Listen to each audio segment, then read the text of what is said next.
तर नमस्कार मंडळी, मी योगेश चंदनकर पुन्हा एकदा गप्पाच्या पुढच्या भागामध्ये तुमचं स्वागत करत आहोत. तर आज आपण माऊलींच्या दर्शनाला आलो आहे आणि आपल्यासोबत माऊलींचे नमस्कार, सरजी आशिष नरे. आशिष दादा नमस्कार. सर्वप्रथम तर सांगा ना दादा की माऊलींचा इतिहास काय आहे हा? 1963 साली माऊलीची स्थापना या जागेवर केली. त्याच्या आधी ह्याच चाळीमध्ये पाटकरांच्या रूममध्ये 10 बाय 10च्या रूममध्ये माऊलीचा फोटो लावून उत्सवाची सुरुवात केली होती. ही तिसरी पिढी आहे माझी. म्हणजे माझ्या आजोबा होते त्यांच्या काळात ही मूर्ती बसवली गेली. तो जो मी सांगितलं की घरामध्ये फोटो लावून तो एक खेळाप्रमाणे उत्सव चालू केला होता आमच्या वडिलांनी आणि त्यांच्या मित्रांनी. आणि तो नंतर पुढे 1963 साली इथे त्याची स्थापना करण्यात आली आणि तेव्हापासून ही पुढे झालं.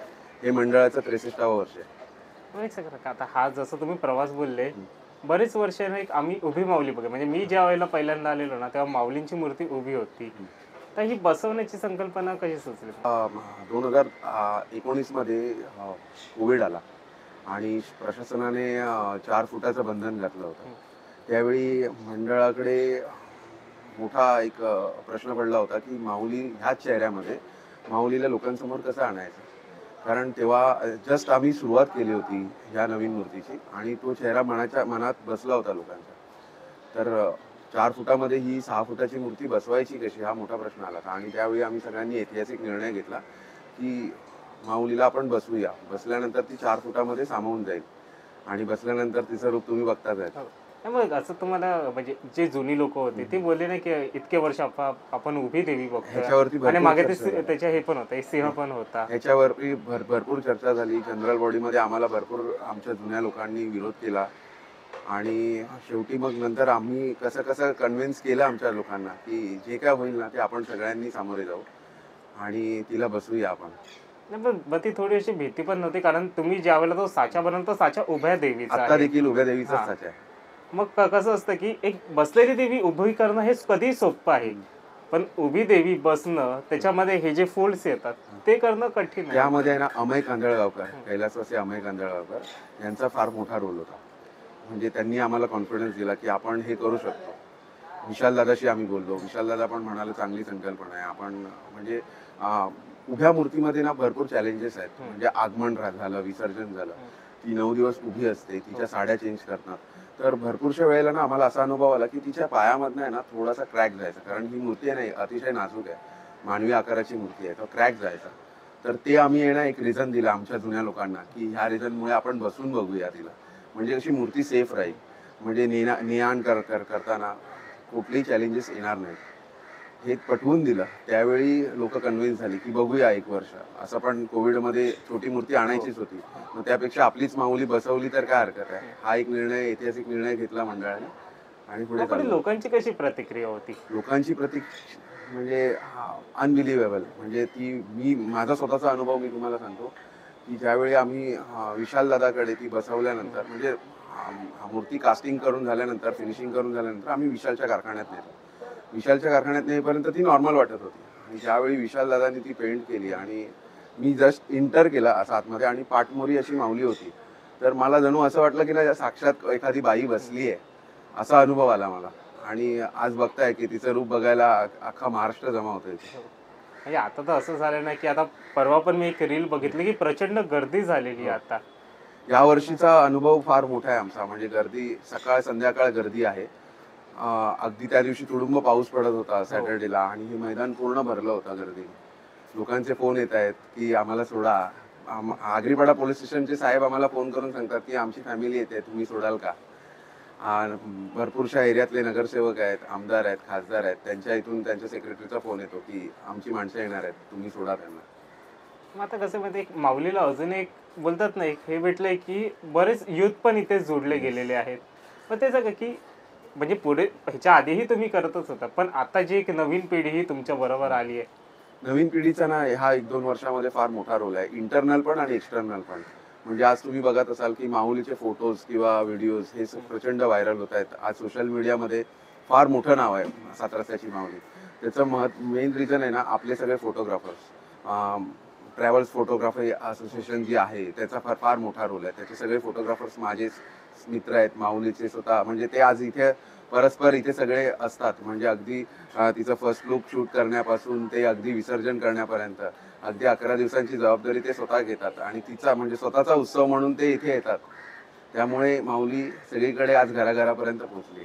हा म्हणजे कसं होतं माहिती आहे आता, म्हणजे मी कम्पेअर नाही करत आहे, पण एक फक्त सांगते की बरेच वर्ष आपण एक आहे ना कामना देवीचा साईडचा फोटो किंवा अगदी ठाण्याच्या दुर्गेश्वरीचा जसा फोटो, तसं आता मी पण ज्या वेळेला फोटो काढतो माझ्याकडून बरेच जण मागतात की आम्हाला तो चेहराचा फोटो दे, आम्हाला तो ठेवायचा आहे घरी. खरं सांगितलं ना तर ते आमचं एक स्वप्न होतं की आपल्या देवीचा फोटो कुठेतरी कुठल्या तरी बॅनरवर लागायचा. मला अजूनही आठवते, आमचे अध्यक्ष आहेत मिलिंद राणे, पहिल्यांदा एखाद्या मंडळाने आहे ना आमच्या देवीचा फोटो वापरला होता आणि बॅनर फार मोठा होता. घाटकोपरला सर्वोदय हॉस्पिटल जवळ तो बॅनर लागला होता मोठा, एक 25-30 फुटाचा, आणि त्याच्यावरती माऊलीचा चेहरा होता. तो पहिला बॅनर. तो बॅनर बघून आहे ना मी आमच्या अध्यक्षाला फोन केला की मिलिंद बघ, आज एक बॅनरवरती लागलाय, एक दिवस असा येईल की सगळ्या बॅनरवरती माऊलीचे फोटो असतील.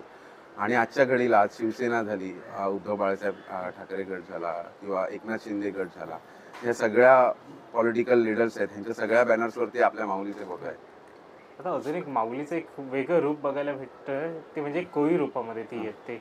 कसं आहे की ना, एक थोडासा एक्सपेरिमेंट करायचा प्रयत्न केला आम्ही 3 वर्षापूर्वी आणि फॉर्च्युनेटली आणि तिच्या कृपेने तो सक्सेस झाला आणि ते रूप आहे ना सगळ्यांना भावलं लोकांना आणि चिकार गर्दी व्हायला लागली. आम्हाला लोकांचे फोन कॉल यायला लागले किंवा मेल्स यायला लागले किंवा आपल्या इंस्टाग्रामवरती मेसेज यायला लागले की माऊलीचं कोळे लोक कधी आम्हाला आधी इन्फॉर्म करा तुम्ही, म्हणजे आम्ही तिचे फोटो टिपायला येऊ किंवा आम्ही तिचं दर्शन घ्यायला येऊ. तर गेली 2 वर्ष आम्ही तसा पहिल्यापासून आहे ना तसं नियोजन करतोय की या दिवशी माऊलीचं कोळे लोक असेल त्यावेळी तुम्ही आवर्जून या आणि तिचं दर्शन घ्या. आणि कोळी बांधवांची फार मदत होते. कोळी बांधव त्या दिवशी येतात मुंबईतले सगळे.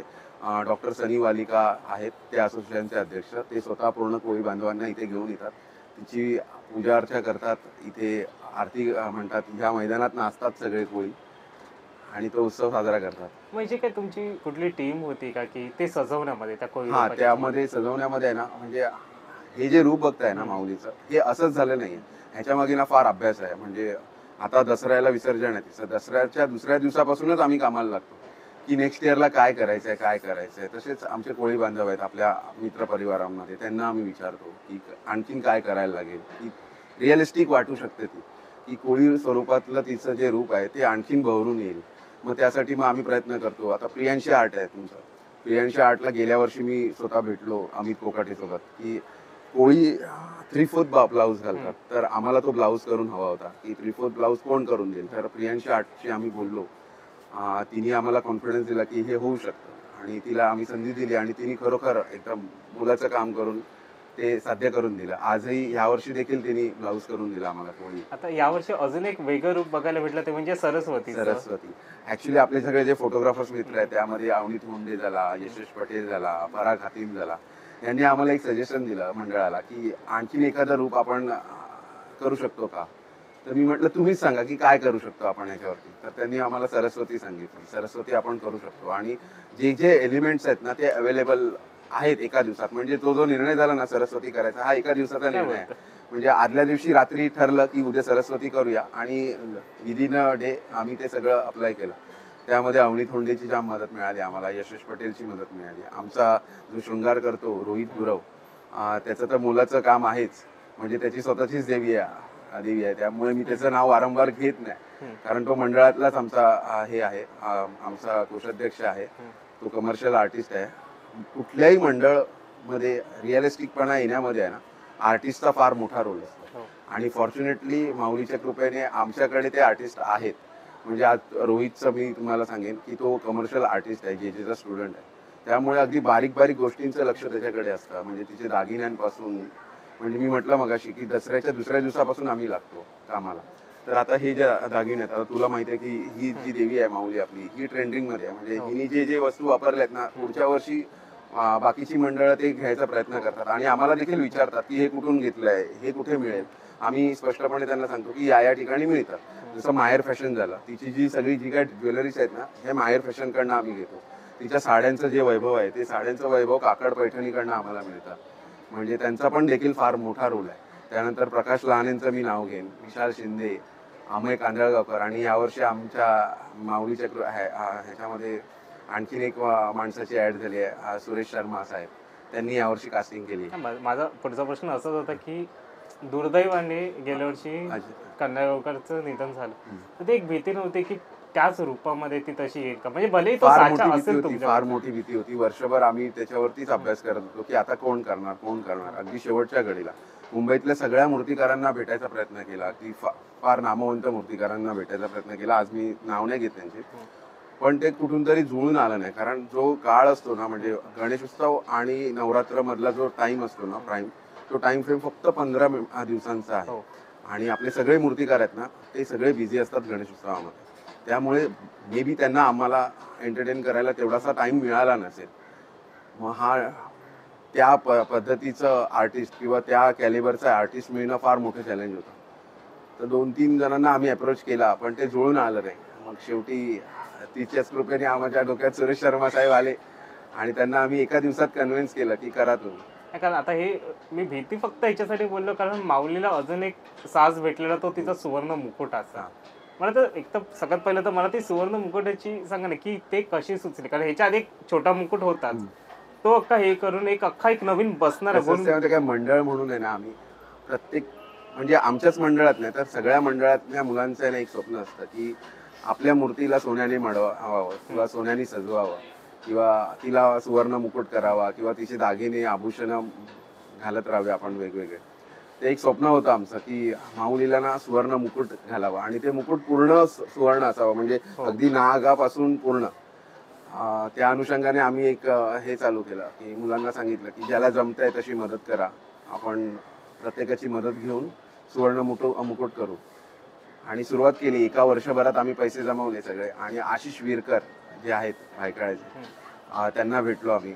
त्यांनी हा सुवर्ण मुकुट बनवलाय आणि त्याच्यामध्ये त्याचं ड्रॉइंग किंवा तो कसा असायला पाहिजे हे विशाल शिंदेनी आम्हाला सांगितलं. म्हणजे ह्या देवीचं आहे ना सोजवळ पण गेलं नाही पाहिजे, म्हणजे फक्त क्षणी त्या मुकुटाकडे लक्ष न जाता तिच्या चेहऱ्याकडेच जायला पाहिजे, तिला सोजवळ असं रूप मिळालं पाहिजे, हा एक विचार होता.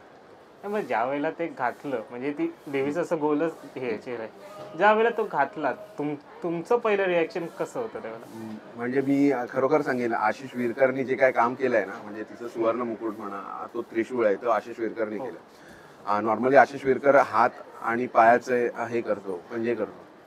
त्याला ज्यावेळी आम्ही म्हटलं ना की असं असं करायचं आहे, तर त्यावेळी मी 60वं वर्ष होतं, 60व्या वर्षाचा आम्हाला हे होता प्रण होता की तिला सुवर्ण मुकुट घालावा.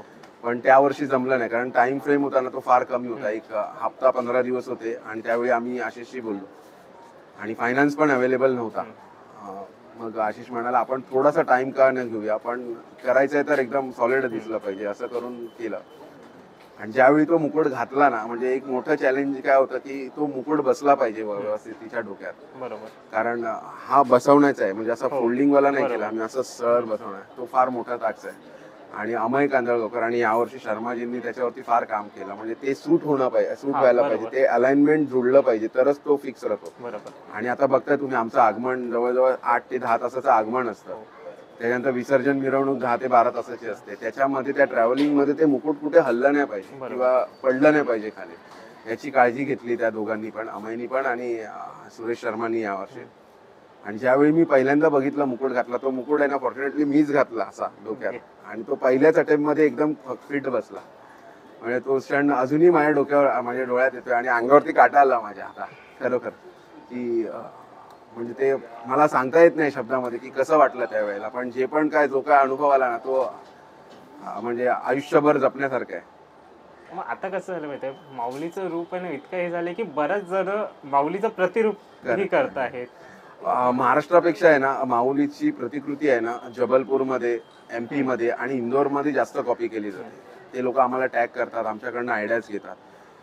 त्याच्यानंतर कोल्हापूरमध्ये सेम, म्हणजे ऑलमोस्ट 60-70% मॅच केलं आहे. मग चेहरा मॅच झाला नाही पण बाकी सगळ्या गोष्टी मॅच केल्या आहेत.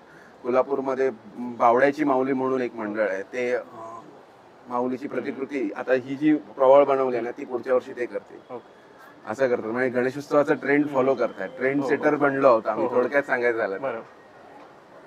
आता अजून एक म्हणजे कसं होतं, सगळं झालं, आता येतो विसर्जनाचा दिवस, तर एक सांगा की विसर्जनाचे तुमचं कसं असतं?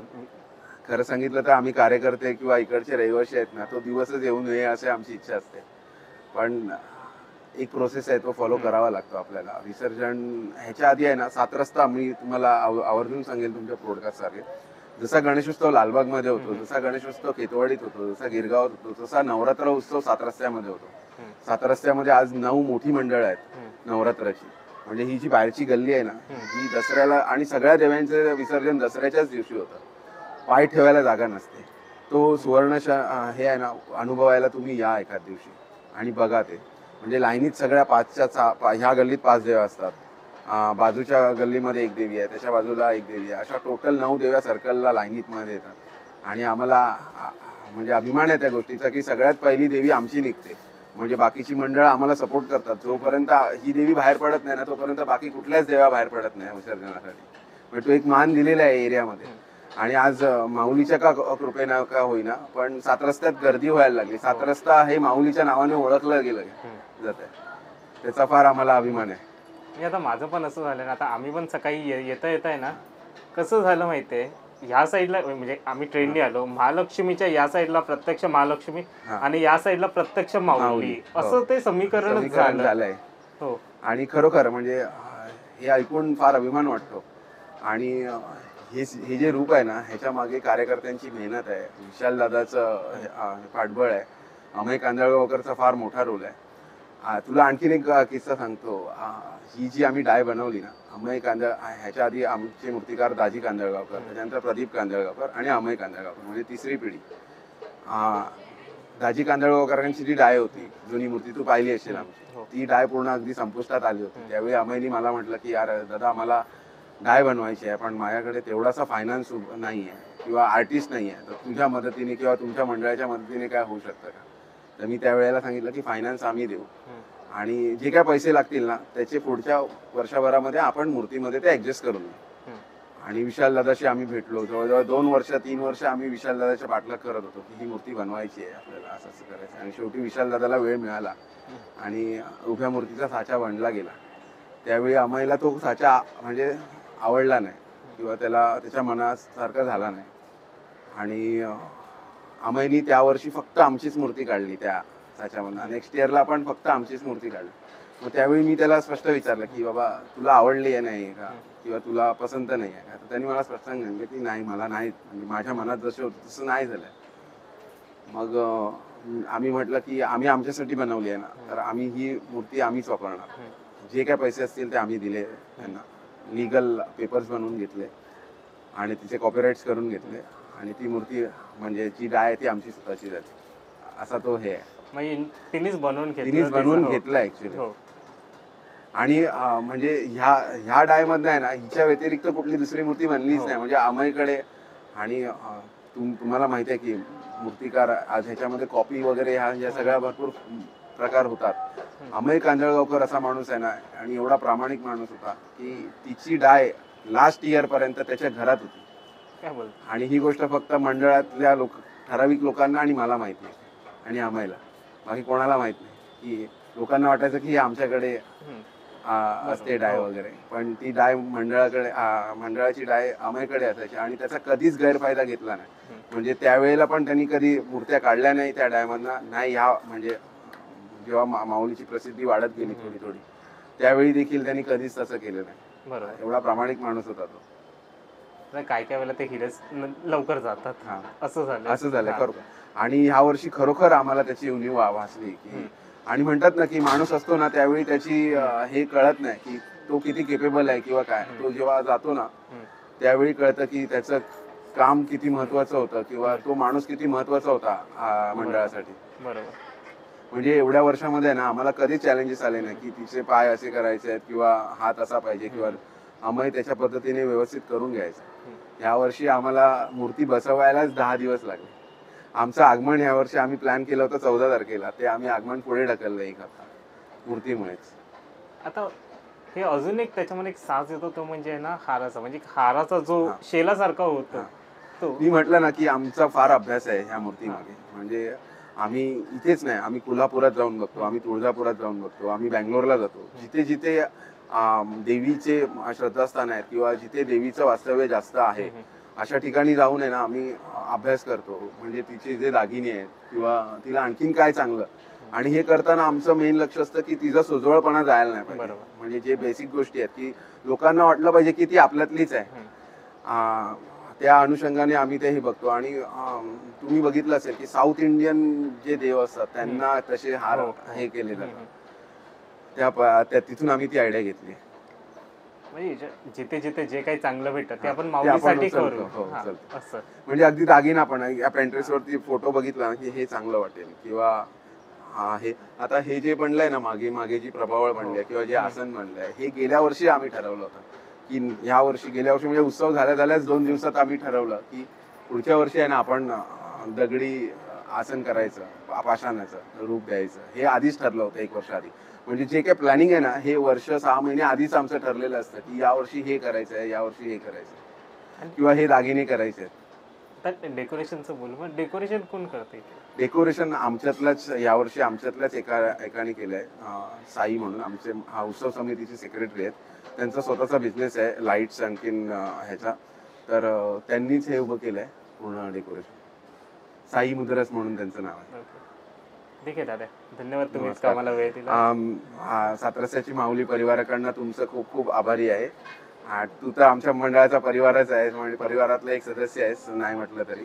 तुझी आई रोज येतात इकडे, म्हणजे दरवर्षी न चुकता येतात. तू स्वतः कव्हर करतोस माऊलीला, त्याच्याबद्दल भरपूर धन्यवाद तुझा. तुम्हाला ही व्हिडिओ कशी वाटली कमेंटमध्ये सांगा. आणि तुम्ही आता अगदी उद्या विसर्जनाचं, तर उद्या विसर्जनाला नक्की या. आणखीन एक सांगेन मी तुला, विसर्जनासाठी आहे ना सातरस्याची खासियत अशी आहे की विसर्जनाला प्रत्येक मंडळ आहे ना एक मोठा सेट करतात. म्हणजे 20-20, 22-22 फुटाचे महल उभे करतात ट्रॉलीवरती आणि त्याच्यातून आपल्या देव्यांना घेऊन जातात विसर्जनाला.